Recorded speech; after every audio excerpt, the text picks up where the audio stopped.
We should think for a minute of the great expanse of unborn voidness, and think that according to the Buddhist teachings, this is the mother, the great mother, or the sphere of truth. And we should think that all potential and all potency, all movement and all display arises from the unborn sphere of truth. And we should think as well that according to the Buddhist teachings, all display, all movement, all potency, and all emanation, in fact, all phenomena of any kind, not only arise from the unborn sphere of truth, that which is also emptiness, but are inseparable from emptiness, are the same taste as emptiness.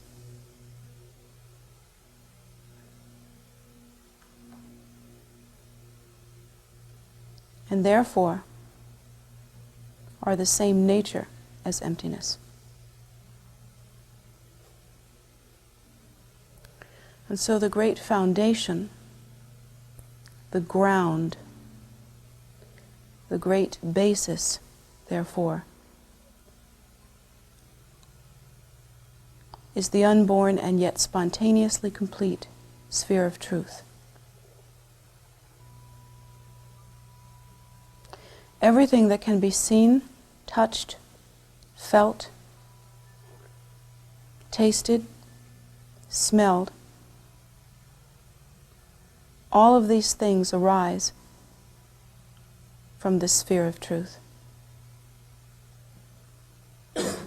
All conclusions that are drawn from any such observance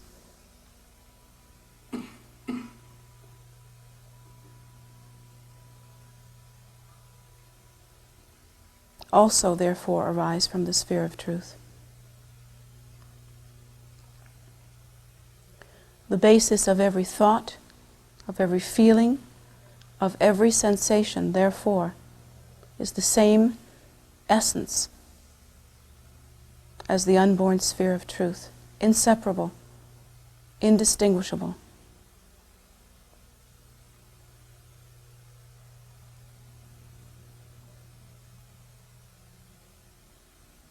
Therefore, it is undeniable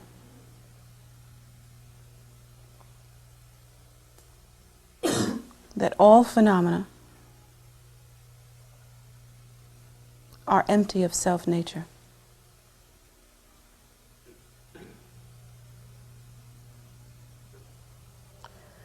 When we take refuge, therefore,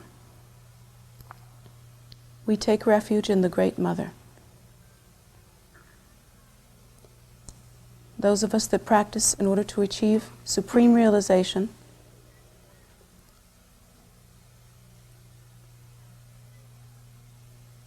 practice in order to achieve that view.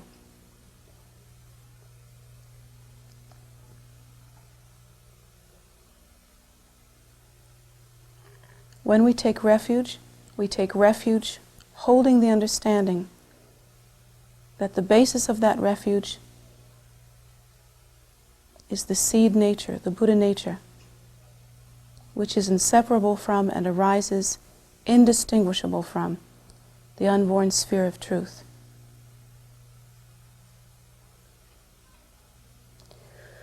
We take refuge on the basis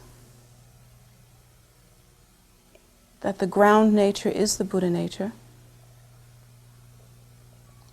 We take refuge as well in the path, which is the display of that foundational nature. And we take refuge as well in the outcome, or the fruition, which is enlightenment itself.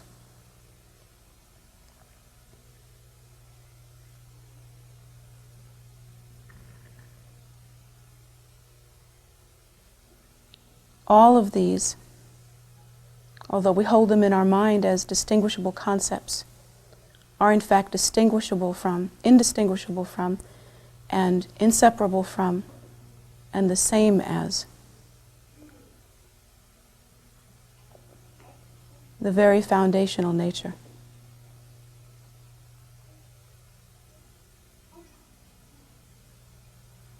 Knowing these things to be true, we try to understand the many ways in which our practice occurs. Our practice occurs through a certain systematic representation of enlightened images.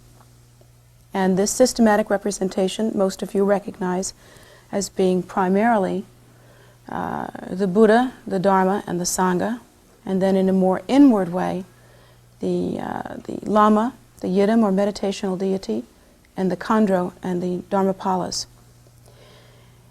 And of course, in the most secret way, we understand the ultimate objects of refuge to be the channels, winds, and fluids, which are the displays of our own enlightened nature. The subject that we will specify today, of course, is the Dakini or Khandro. And in order to do that, we will have to be both specific and non-specific. We will have to talk in a broad and general way and also in an extremely specific way. And because it seems that I can never give a teaching that does not mix the theoretical and sublime with the practical and superficial, then I will continue to do so in my usual way today. Because that's just how it is.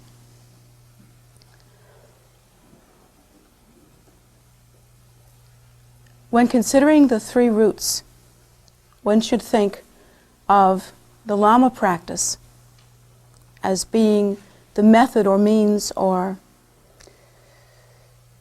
format by which the blessing is given. We should think of it as the blessing directly from the mind of the Buddha, or the blessing directly from the essential Buddha nature itself. We should think when we practice Lama practice, devotional practice, or specifically within the Lama, Yidam, and Khandro, the three roots, we should think of the Lama practice as being a transmission of blessing directly from the very nature, which is our own true nature, our own primordial wisdom nature. We should think of the practice of the Yidam, or Meditational Deity, as being the same as the practice of the enlightened qualities of the Buddha nature. And of course, when we think of the enlightened qualities of the Buddha nature, in order to understand them more definitely, we have to think of the qualities of samsara. And to think of the qualities of samsara, understanding its deceptiveness, its propensity toward delusion, the fact that within samsara, everything that one sees is comprised of cause and effect relationships that interdependently arise, and that each of these cause and effect relationships has continued cause and effect basis which reaches back into uncountable time. And we think, of course, and when we think, of course, of the enlightened qualities of the Buddha, when we think of the Meditational Deity, we understand that, in fact, that is not so with the Meditational Deity, that the Meditational Deity appears from the contemplation on samadhi, appears from the sphere of truth, appears from the stability of the mind as it meditates on emptiness. That when one generates the Meditational Deity, one should always do so from the point of view of emptiness. Whereas when one unconsciously generates samsaric experience, one unconsciously generates oneself as the ego, one actually generates that unconscious experience through the holding to cause and effect relationships, through the holding to phenomena as being very solid. And of course, the idea of samsaric experience, the reality of samsaric experience happens from the mistaken idea of self-nature as being inherently real. But not so when one generates the Meditational Deity, and that is the reason why one would practice meditation, generating the Meditational Deity, is so that one could generate that enlightened quality which is consistent with and the same as the primordial empty state.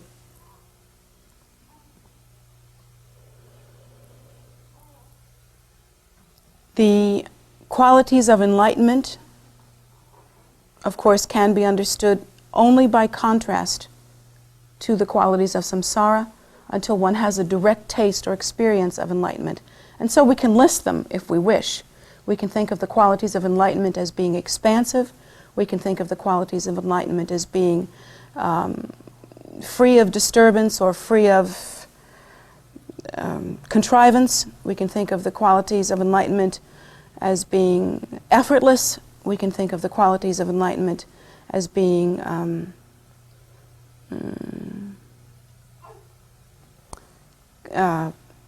compassionate and supportive and moving forward in such a way as to demonstrate the very nature of emptiness, but in the form of movement or emanation or dance.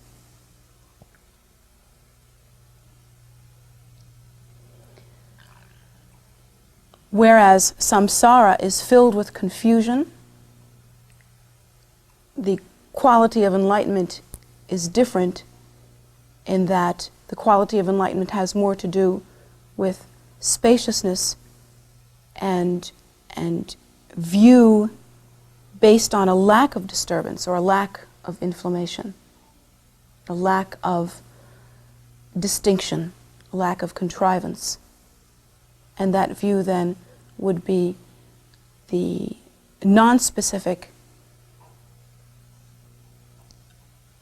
awareness, which is described as being innate wakefulness, as opposed to the very specific awareness that we practice in our ordinary day-to-day lives.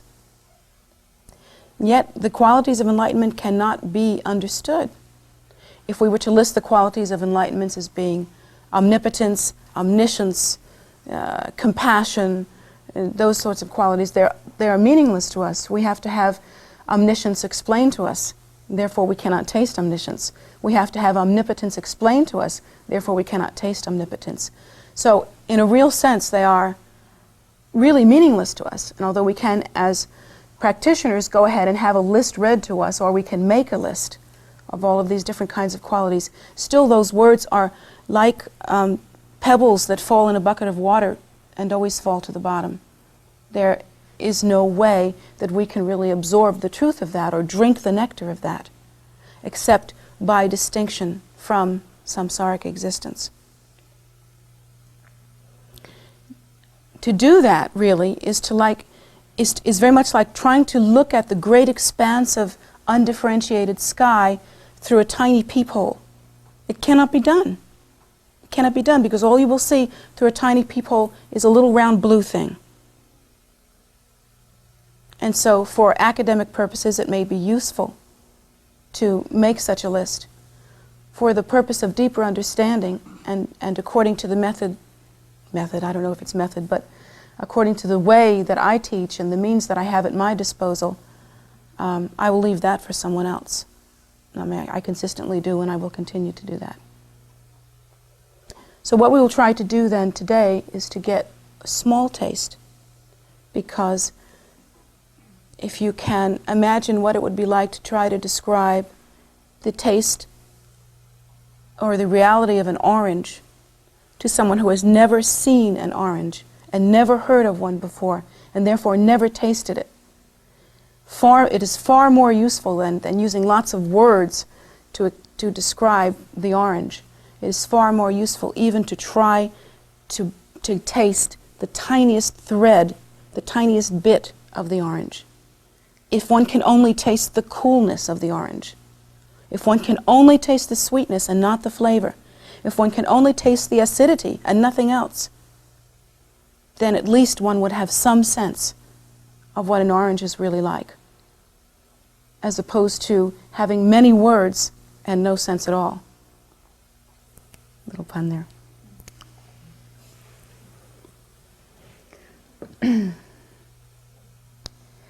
Now, as pertains to the Dakini is considered to be the enlightened or concerned activity of the Buddha nature. In order to understand the enlightened or concerned activity of the Buddha nature, one should understand thoroughly the activity of samsara. In order to do that, one should observe one's own activity. The key word to describe one's own activity is effortfulness. Isn't it true? Everything that we do requires effort. There is nothing that we can simply do spontaneously without effort. Everything requires effort, including the effort it takes to get up in the morning, starting with that, and the effort that it takes to continue throughout the day. Every single item on our agenda requires some effortfulness. Of course, there are degrees of effortfulness, and there are degrees of ease, if you will. You can describe some things that you do as being easy. You can describe some things that you do as being very, very difficult. But the key word will be that the mark of samsaric experience, samsaric movement, is that everything one does requires effortfulness. That is the basis of it. And of course, in order to understand that basis of effortfulness, one must understand the foundation or the basis of activity. All activity experienced within samsaric existence is based on the idea of self-nature as being inherently real. All. Because it is self that is doing the activity. It has to be based on that. And in order for self to interact with the environment, self has to distinguish between self and other. That distinction has to be made. That is the activity that goes on in samsaric experience. In order for that to happen, one must have all of the things that we've talked about so many times. One must have attraction, repulsion, or neutrality. One must interact with. One must continue in such a way as to meet up against and reinforce, therefore, duality in every sense. Therefore, in samsaric experience concerning activity, there is always an inherent friction. Can you understand what I mean by that? Nothing slides through. There is no effortlessness. There is always a friction. There is always a bumping up against. And that bumping up against has to do with the mind of duality and the distinction between subject and object. There is no movement in samsara without that. All movement occurs in that way.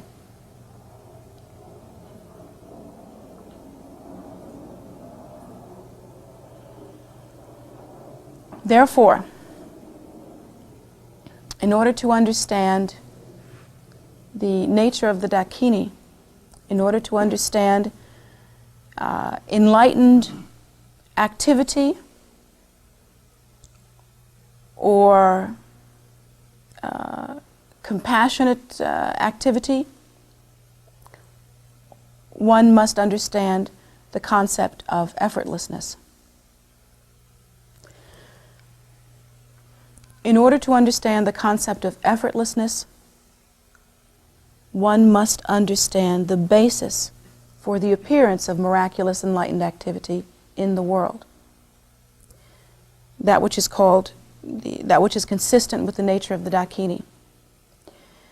The basis for enlightened, compassionate activity is that this activity is consistent with, inseparable from, and indistinguishable from enlightenment itself, from the very Buddha nature. That must be understood. How does that distinguish, how is that distinct from ordinary activity? Again, ordinary activity has that friction, has that struggle associated with its basis. And its basis is the inherent, or not the inherent, but the fundamental idea of self-nature as being particularly solid. Remember that in order to determine self-nature, one has to distinguish between self and others. So immediately there has to be division, there has to be distinction, there has to be cleavage, there has to be a breakage of some kind. That is a movement that is very hard and very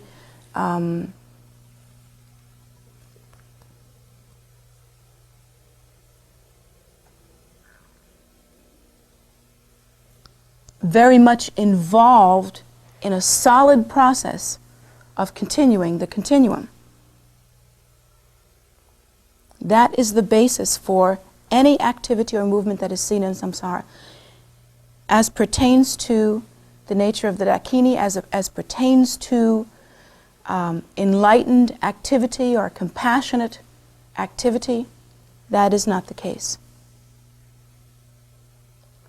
If we can think of the nature of the Buddha, in order to do so, we should go back to the original teaching that I gave when I first opened this class.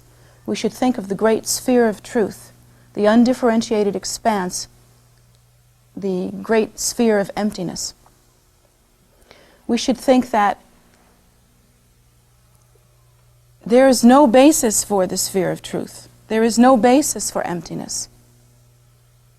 There is no building block or cause and effect relationship because there is no distinction within the great expanse. In order to understand the great expanse, the mind has to relax utterly. There has to be no arising of the components of distinction. There can be no contrivance. There can be no ripple or friction or cleavage or distinction of any kind. The great sphere of truth is simply suchness, suchness. And the moment one tries to box up suchness or put it in a bottle or put it in a certain shape or color it or distinguish it from another suchness, it is no longer that. So the great sphere of truth is as it is, simply suchness.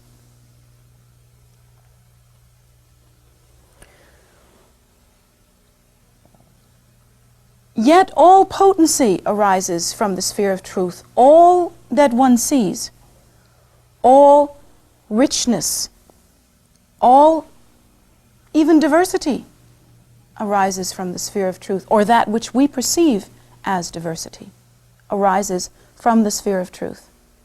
How can that be so? Either the thing's empty or it's not. Well, the mistake, the delusion comes after the idea of self-nature as being inherently real. And at that point, the mind operates in the posture of distinction. It operates in the posture of duality. And everything that is perceived from that point is engaged in that process. Yet from the point of view of enlightenment, when one has awakened to that nature and the view is correct, when one no longer engages in the process of distinction, when the mind is restful, spacious, and luminous, as in the natural state, there is no, the mind is not operating in distinction. There is no distinction. And so all that arises from the sphere of truth arises spontaneously and effortlessly, and is spontaneously completed and insubstantial, like a rainbow.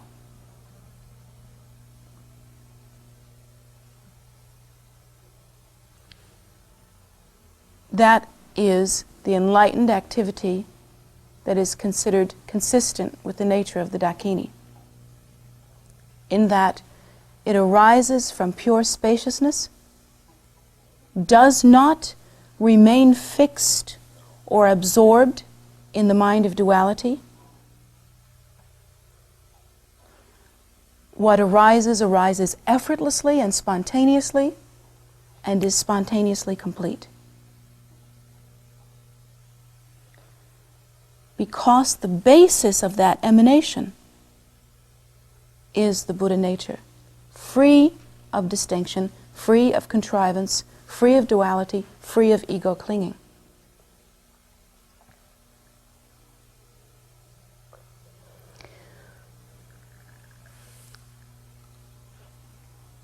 What arises in an uncontrived way from the sphere of truth, without clinging, without fixation, is pure enlightened activity. Pure enlightened activity always results in perfect result. Perfect meaning also enlightened result. From the point of view of practitioners, from the point of view of those who have not established themselves firmly in the view,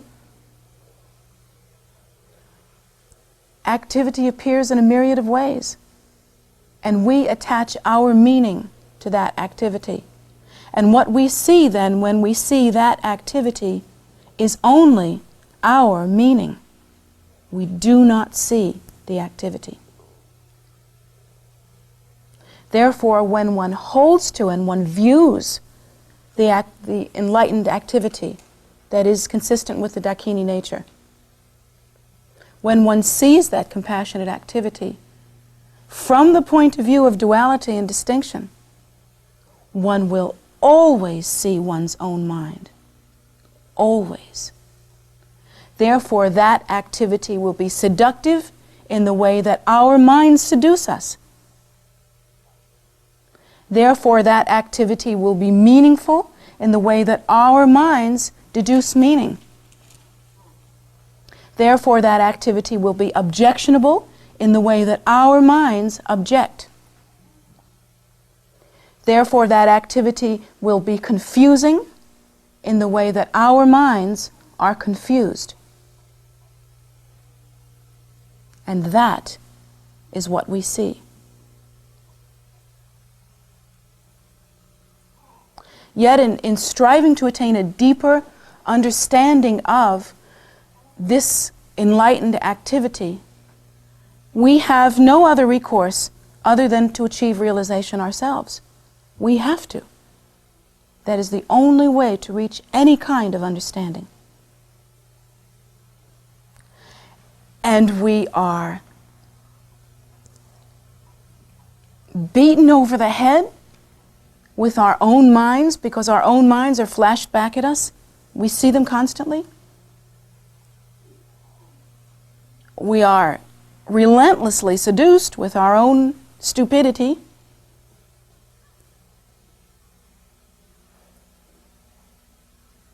We are browbeaten with our own inconsistencies.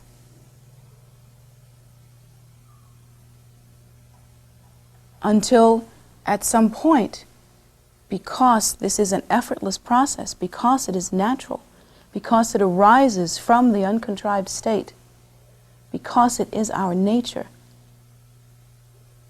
eventually this intensified process of putrefaction will putrefy itself into pureness effortlessly.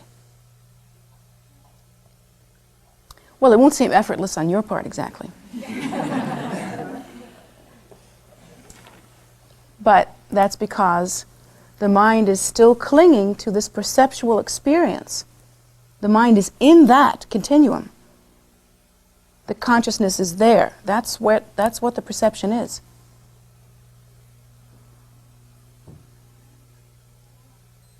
But try to remember that all that is being viewed is our own confusion. That is all that is being seen.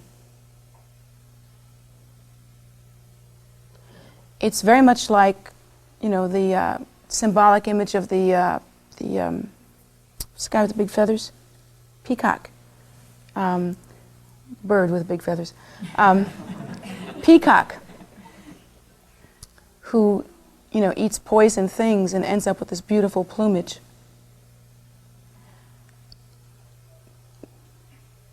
To some degree, that's what our practice looks like.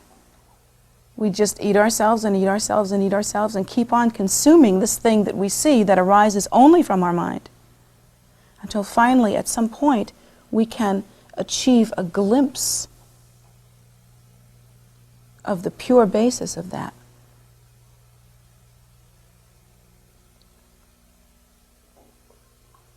At that point, that pure basis of that is understood to be effortless.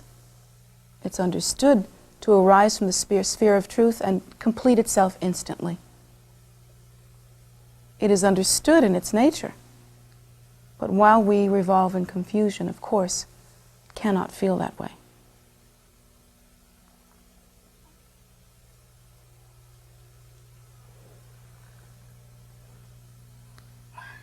When the Buddha's activities are accomplished in the world, can you take the baby out for a while, Sylvia?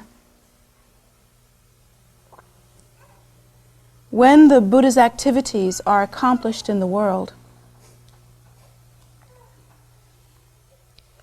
through our lack of understanding, we'll see lots of different things. For instance, having to do specifically with this temple, we may see the need for fundraising. And we may see the intensive effort that's supposed to go into that. We may see the need for expansion and how intensive the effort for that can be. And we may see the extent of our own effort, which seems to be awesome. And yet every bit of that perception is only based on the belief in self-nature as being inherently real. There is no one to struggle if the belief in self-nature is not clung to.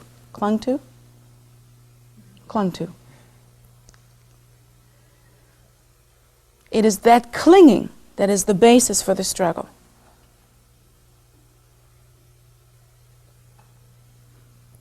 From the point of view of enlightened intention, one can understand that from a tiny event that seemed in our continuum to take place 2,500 years ago, and then continue on with a thread of different experiences and different incarnations, it may seem that that tiny event gave birth to the oddest things in the oddest places. You know, here in Poolsville, Maryland, the Dharma is born. And, you know, according to that piece of paper out there, a tree grew in Brooklyn or something. And then we think about all of the things in India, and we think about all the things in Tibet, and we think about all the things that are happening around the world concerning the Buddha's activity. From the point of view of the intention of that one life, it's a very small piece of effort. But from our point of view, of course, we are seeing a great effortfulness, and it seems to be continuing endlessly. Especially within the context of our lives, we seem to think that it's continuing endlessly.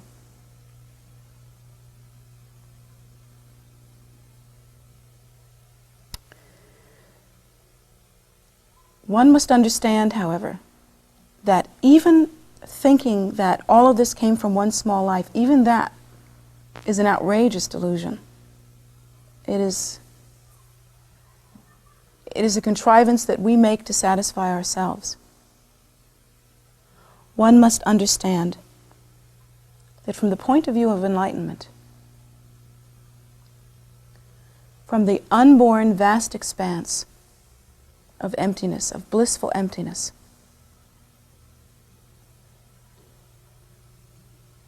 within that sphere of truth that we call the Great Mother,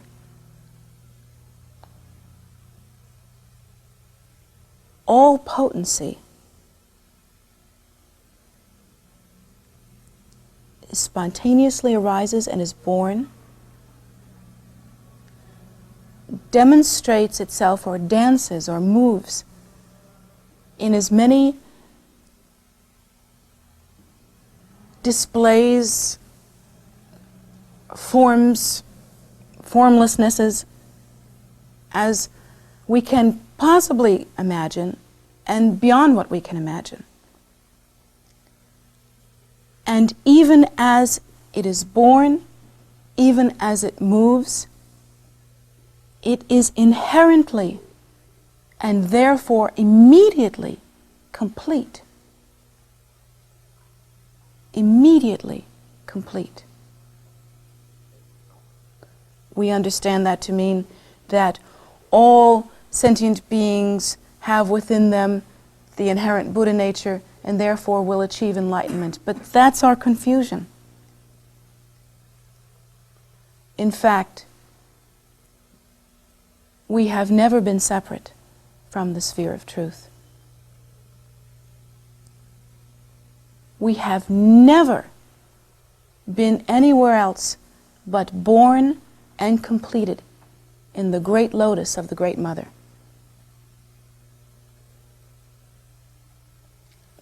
Anything else is complete fabrication.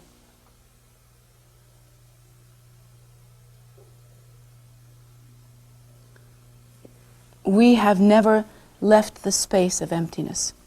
We have never lost the scent of emptiness.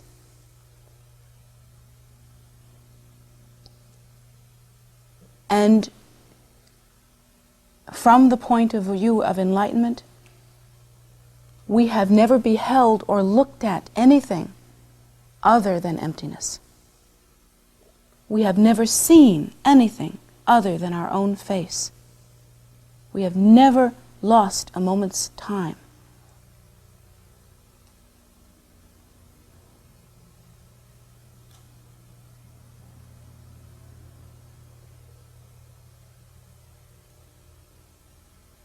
And yet, here we stand or sit in this class trying to understand the nature of the Dakini.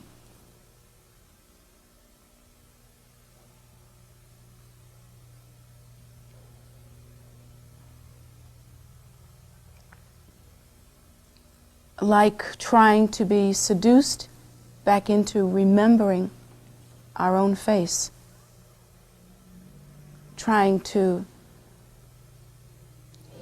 straining to hear the sound of our own name.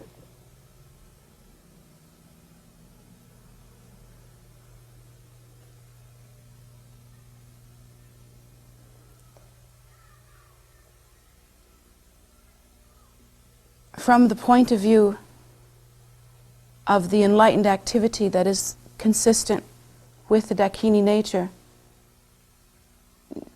there is no loss. There is no distinction. There is no separation. There's no need for struggle.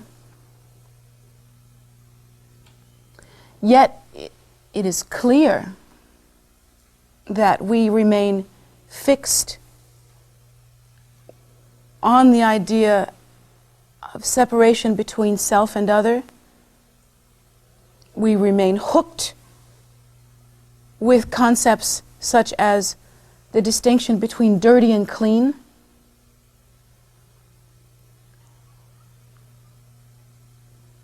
We remain addicted to the idea of hatred, greed, and ignorance, and seem to be unable somehow to let them go so that they can simply do what they do naturally. And all phenomena, the moment it naturally arises, is immediately completed.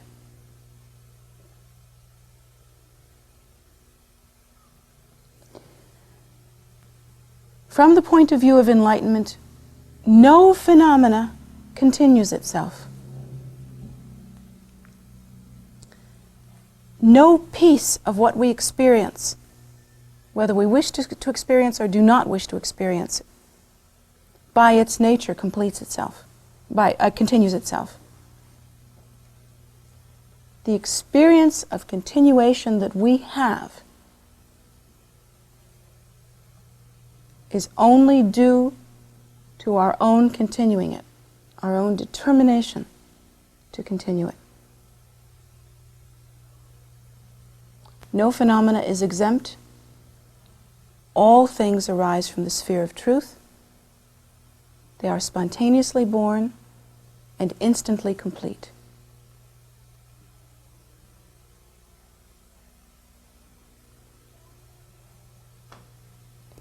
When we, therefore, taste the nature of Dakini through our practice, through whatever realization we achieve, when we taste that nature, we then taste the purity of that event. Through being exposed to, in a natural way, our own poison, our own fixation, our own determination to continue to absorb and to be absorbed in and to remain fixated in a certain kind of view, a view of clean and dirty, a view of this and that, a view of high and low, a view of here and there. Through being absorbed, through being exposed to that absorption, we can eventually come around in our practice to seeing through that absorption to the degree that we understand by stabilizing our mind, by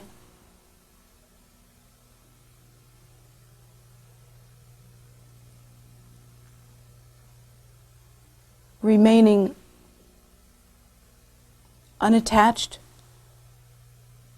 to the distinction between dirty and clean and up and down and here and there and you and me, we can begin to view the play or movement of emptiness.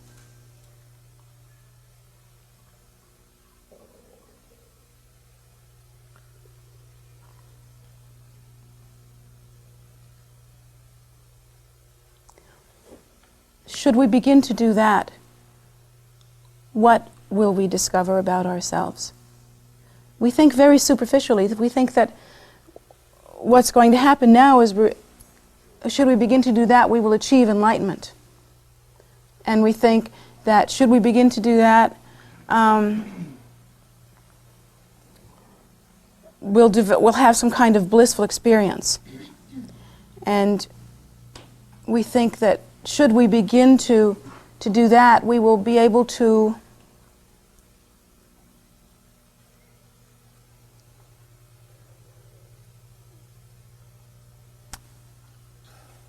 I think we have the idea of evolution. We think that we're going to evolve into something quite different. That's the kind of idea that we have.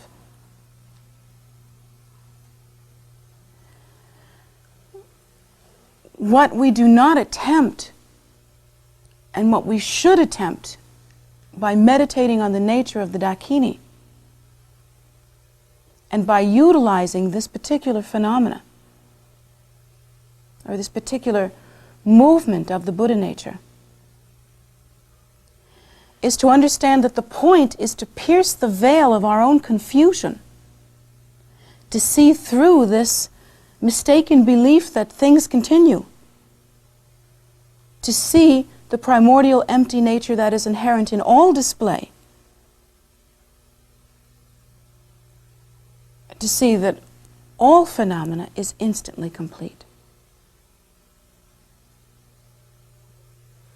To hold to our nature, to practice that view.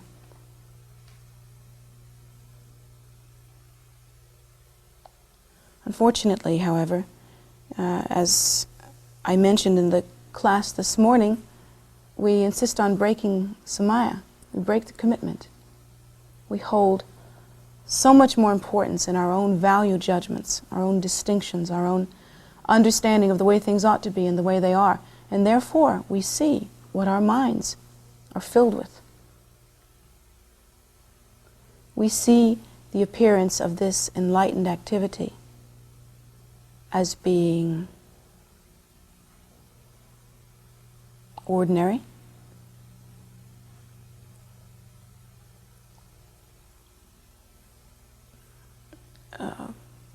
having certain qualities. We brand it with mental qualities that are our own.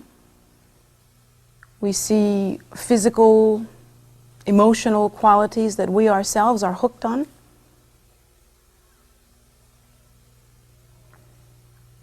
And we do not taste the appearance of that nature.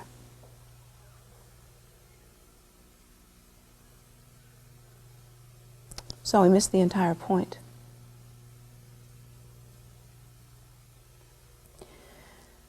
On a more superficial level, let us describe the method of Dakini activity, how it actually can appear in the world. Well, you can't do that in one afternoon. You can't do that in one lifetime. There are as many different ways that the Buddha nature can dance or move or, generate activity as there are ways to be infinite. It cannot be described. Yet for our purposes, we can make some points that would be useful. First of all, anything having to do with the appearance of the Buddha's activity in the world, that is to say, enlightened activity or compassionate activity, should be understood as being inseparable from the Dakini nature and should be understood as being Dakini activity.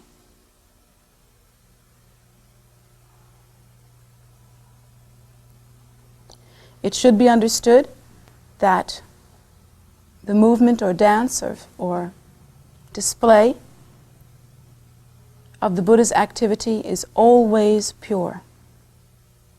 Always pure, because, not because of the phenomena that one sees, but because of the purity of the Buddha nature.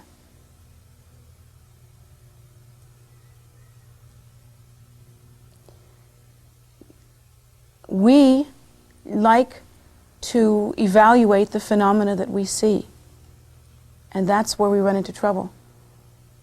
That is the mistake. That is the cosmic mistake. You cannot know the nature by evaluating phenomena as you see it, because you are seeing your own confusion, period. When you see the display of the Buddha's activity in the world, that which brings you closer to enlightenment, that which propagates the Dharma, that which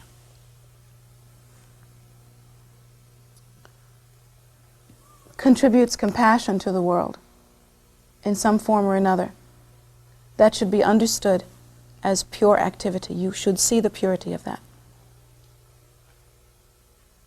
And again, the purity is judged by understanding that the source of that activity is, and always has been, and always will be, the enlightened nature.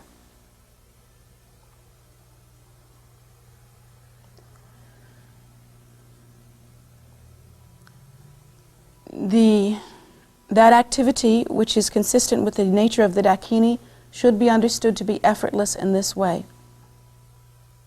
Typically and characteristically, it is not born of the struggle to confirm self-nature. It is born of spacious, non-specific luminosity, the very nature of emptiness. And having been born from that, all that appears, therefore, is effortless and consistent with that nature, and will eventually have the result of that nature. While we have the habit of looking at an event midstream and seeing the middle of the picture, not the beginning, not the end, but the middle, we see certain things that, like looking through a peephole, appear to us to be the very small picture, and we do not understand the whole picture. But if we could see that activity having its beginning, having its intermediate, and having its end, if we could see that activity in its completeness, we would then understand that it will always result in enlightenment. Even while in the beginning there may be friction, and in the middle there may be struggle, it will always result in enlightenment. And why that is so is because the seed is the same as the fruit, always. If the activity is born of the sphere of truth and is inseparable from the sphere of truth, if it is consistent with the Buddha nature, if it is the enlightened activity of the Buddha nature, therefore it will always result in the Buddha nature.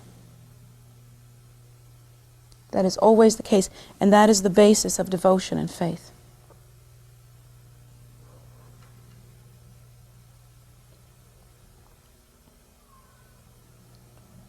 Again, it is not based on what you see, it is based on the purity of the Buddha nature.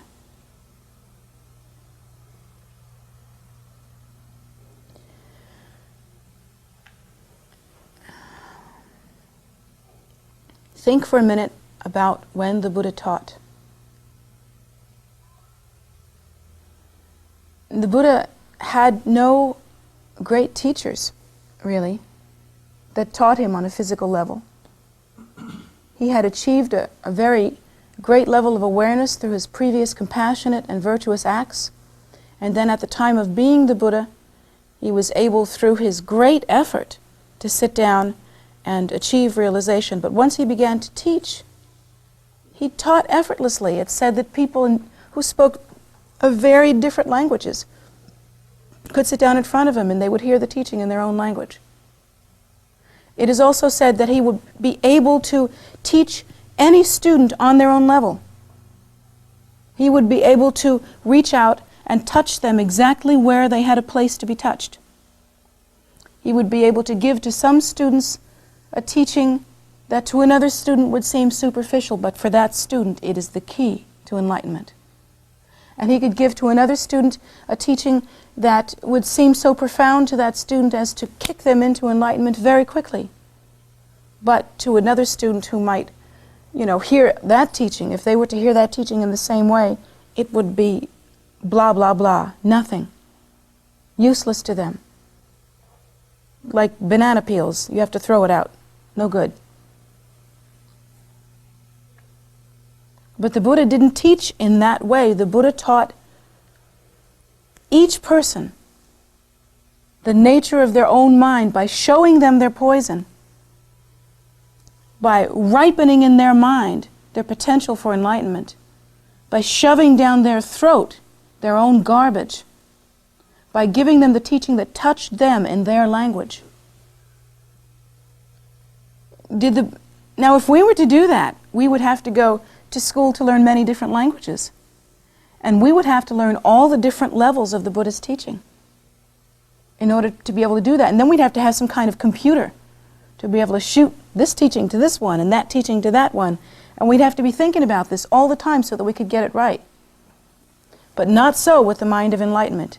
The mind of enlightenment can appear in whatever way necessary in order to teach, and can speak to that person in the language that that person requires in an effortless way, completely effortlessly.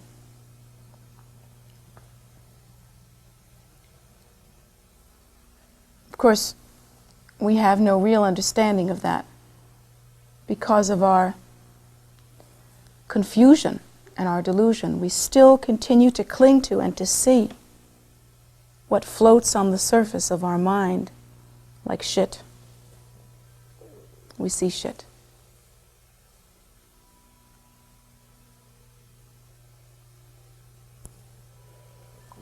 Yet the method that is employed with enlightened activity is a method that will lead to enlightenment in an effortless way.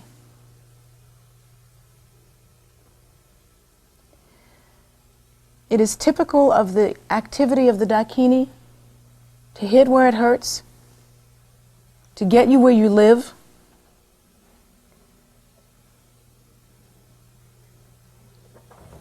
to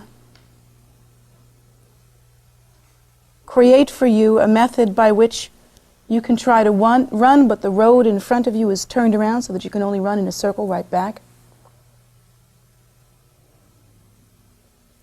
And it's as tricky and convoluted and sneaky as your own mind.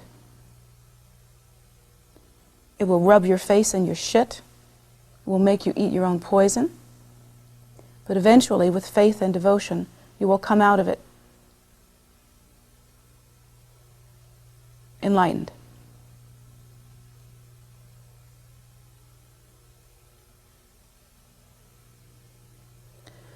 When we practice Lama, Meditational Deity, and Dakini, when we practice Lama, Yidam, and Khandro, the three roots, we do so that we can begin to generate these three facets of the Buddha nature: the blessing,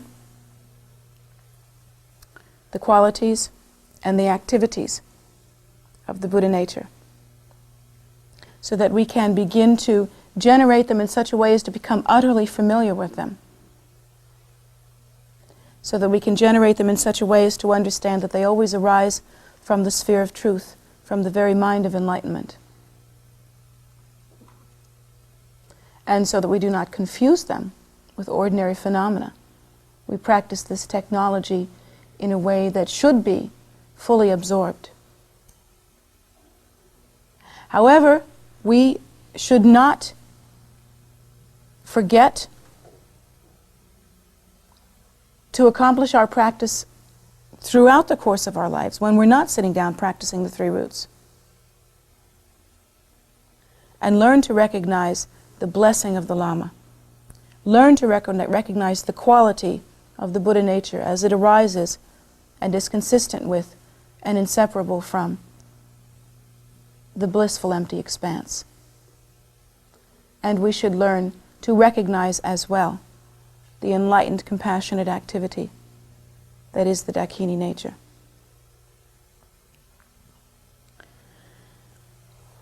The method that is associated with the Dakini is movement. It is activity.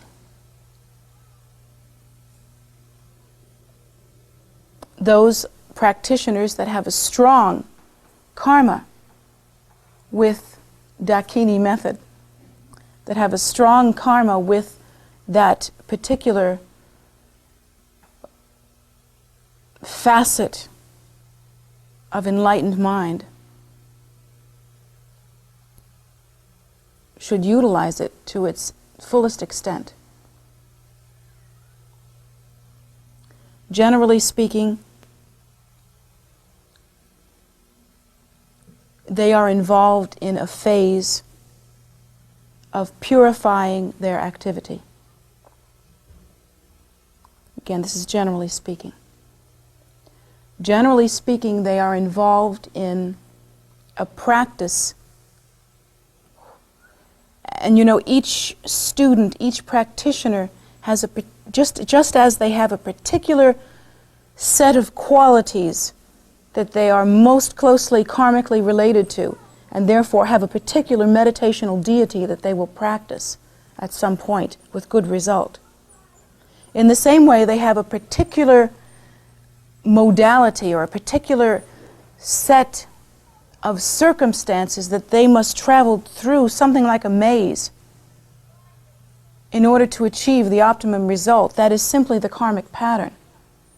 And any student that has a strong karmic relationship with Dakini activity, either through their practice or through having some doings with a teacher who has a strong Dakini energy, or through some way that they can deeply understand within themselves, that student is the kind of student whose mind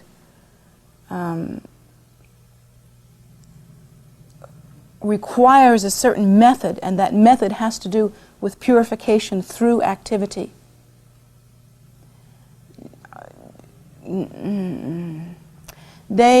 Generally speaking, that student will have to eat some poison.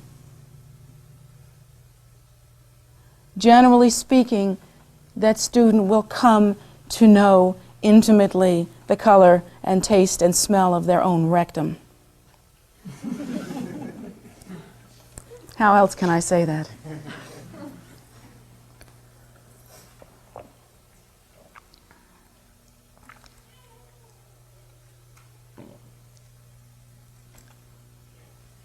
Now, obviously, in this center, there is a strong attunement with Dakini function.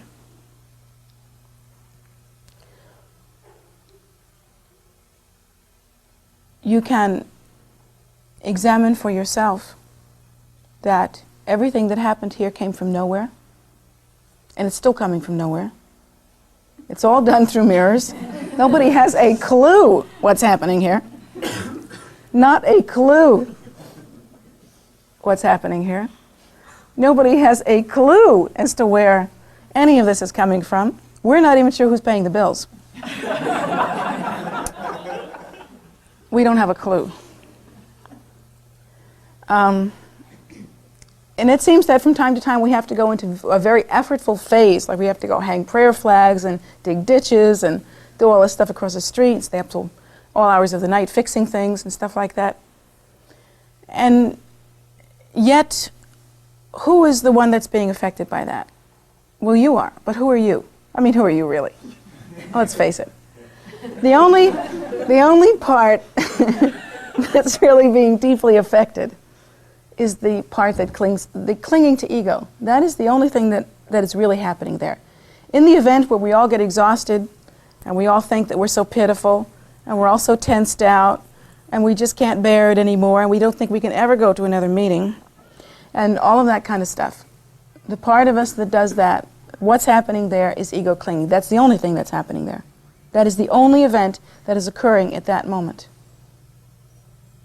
Because from the point of view of enlightenment, this thing is already accomplished. It's firm. It is established. It is established in the mind of enlightenment. It is established in the generations yet to come. It is established in the Buddha nature.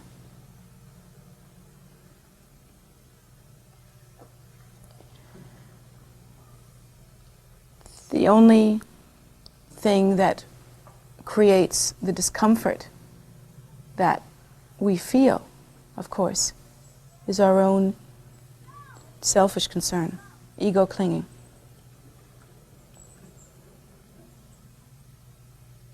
But other than that, the Buddha nature has never been limited by time or space.